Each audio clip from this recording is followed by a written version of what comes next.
Je m'appelle Christophe, voilà, pour ceux qui ne me connaissent pas, quoi. Alors, je suis administrateur trésorier du bus 3132 depuis maintenant 5 ans. En fait, pour être plus clair, j'ai fréquenté le bus en tant qu'usager pendant une année. Après, je suis rentré en tant qu'administrateur bénévole, quoi. Et maintenant, je suis le trésorier de l'association qui fait partie, en gros, de l'instance dirigeante, si on peut dire comme ça, du bus 3132, quoi. Alors, pourquoi je suis arrivé là, quoi? Comme vous en doutez, c'est pas par hasard, quoi.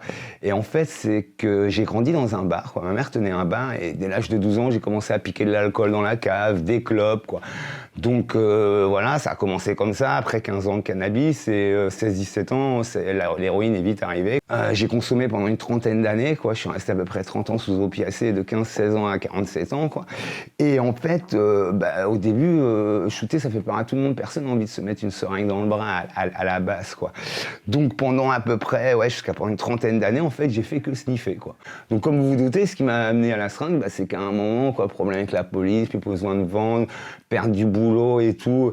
Et je me suis retrouvé à dégringoler, mais avec toujours mes addictions. Et qu'est-ce qui se passe quand tu as moins d'argent? Tu réduis.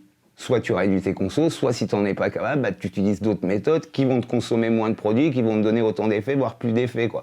Surtout au niveau, moi je vous parle surtout de l'héroïne, parce que pour calmer le manque, il t'en faut, quoi.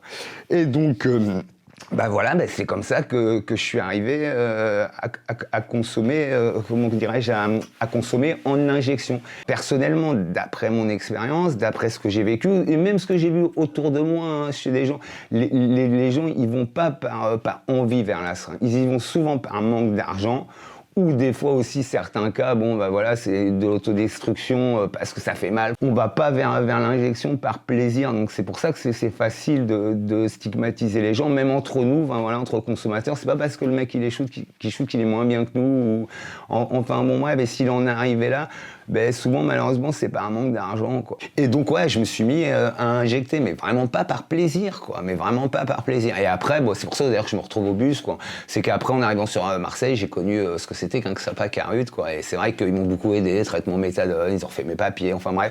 Et c'est pour ça qu'après, je suis rentré au conseil d'administration parce que ça m'a donné envie de rendre, que mon parcours, entre guillemets, voilà, quoi. Je suis dégringolé bien bas, franchement, pour ceux qui m'ont connu il y a 5-6 ans quand je suis arrivé à Marseille, c'était folklore, quoi. Mais voilà, c'est possible. Si on te tend la main, quoi, s'il y a des gens qui sont là pour te soutenir, quoi, si tu te retrouves pas isolé dans ton coin, beaucoup d'injecteurs ont honte de leur conso, quoi. Même moi, aujourd'hui, pour venir ici, ça a été un peu un combat, quoi. T'as vu, j'ai pas envie, t'as vu, t'as honte, même si j'assume, t'as vu, c'est pas quelque chose qu'on fait avec fierté. Donc c'est pour ça que les XAPA, les Carut, qui connaissent bien le sujet, quoi, sont importants, quoi. Et c'est pour ça. Donc qu'une halte conso, quoi, une salle de consommation comme il en existe dans beaucoup de pays européens et comme il en existe en France, à Strasbourg, à Paris, ce sont des réussites, quoi, parce que ça peut permettre d'entamer un dialogue, quoi, avec les consos. Malheureusement, quoi, quand les gens qui injectent, c'est les gens les plus pauvres de la société. Donc en fait, leur consommation, elle devient vite visible parce qu'ils n'ont pas de logement pour la plupart. Donc ils vont consommer dans les parkings, entre deux voitures.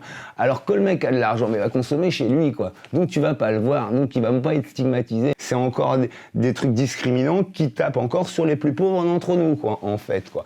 Et donc c'est pour ça que c'est intéressant d'avoir un lieu, d'avoir une salle de conso, ça permet d'être là à une salle ou à un camion, et ça permet de prendre un premier contact avec ces gens-là qui à 99% n'ont plus envie de cette conso, quoi.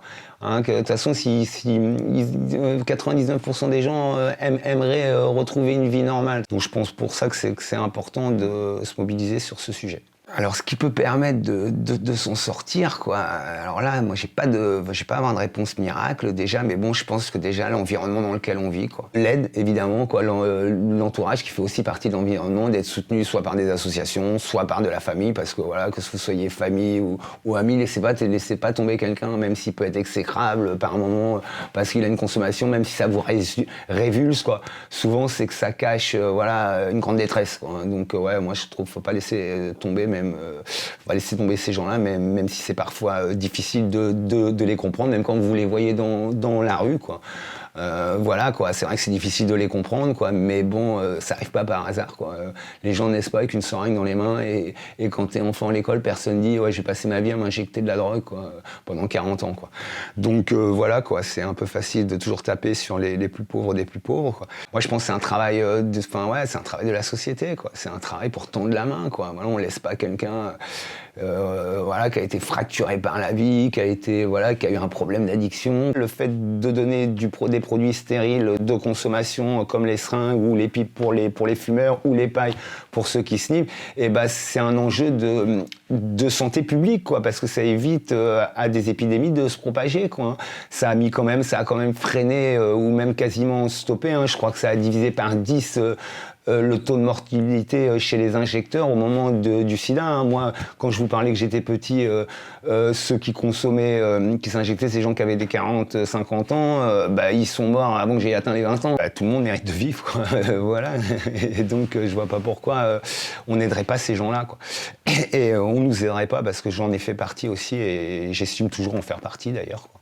Parce qu'on ne sait pas ce que l'avenir peut me réserver, et voilà, je pourrais me retrouver à redégringoler une nouvelle fois, et peut-être vous aussi qui me regardez actuellement, voilà, ou quelqu'un de votre famille, quoi.